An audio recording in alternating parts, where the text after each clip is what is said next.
Hello बच्चों, let's read the question. A 600 kg rocket is set for vertical firing.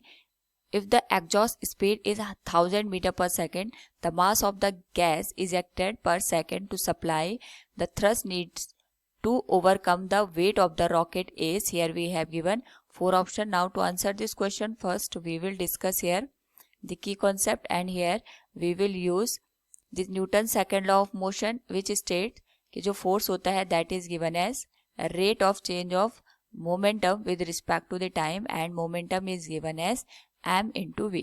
Now according to the question हमारे पास यहाँ पे एक रॉकेट गिवन है. सपोज हमारे पास ये रॉकेट यहाँ पे दे रखा है and it is carrying upward direction, और इसका जो मास दे रखा है हमारे पास यहाँ पे ये 600 kg के बराबर दे रखा है.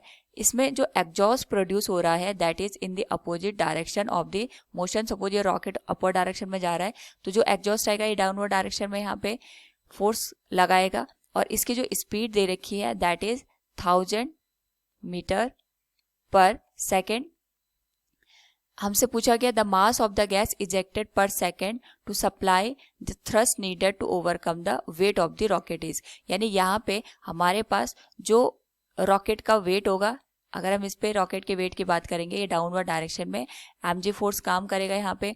तो इसको बैलेंस करने के लिए हमारे पास जो ये एग्जॉस्ट यहाँ पे बैकवर्ड डायरेक्शन में प्रोड्यूस हो रहा है ये कितना फोर्स यहाँ पे लगाएगी. सो वी नो दैट कि हमारे पास यहाँ पे rate of change of momentum ये फोर्स के बराबर होता है. So we can write it will be dp divided by dt के बराबर. नाउ यहाँ पे वी नो दैट कि हमारे पास जो फोर्स की वैल्यू होगी इसको रॉकेट के वेट को बैलेंस करना है. तो यहाँ पे जो फोर्स लग रहा है इसको हम रिप्लेस कर देंगे mg के बराबर.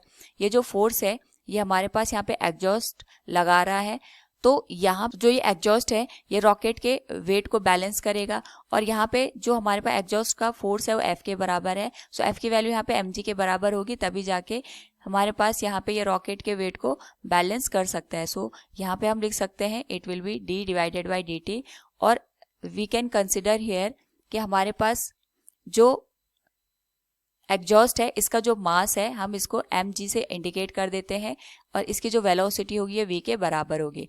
नाउ जो रॉकेट का मास है ये हमारे पास 600 kg दे रखा है. एक्सीलरेशन ड्यू टू ग्रेविटी 10 के बराबर आ जाएगा. हमें यहाँ पे बेसिकली निकालना है the mass of gas ejected. इसका मतलब ये होगा कि पर सेकेंड कितना मास यहाँ पे गैस का इजेक्ट हो रहा होगा ताकि यहाँ पे mg के बराबर फोर्स प्रोड्यूस हो पाए.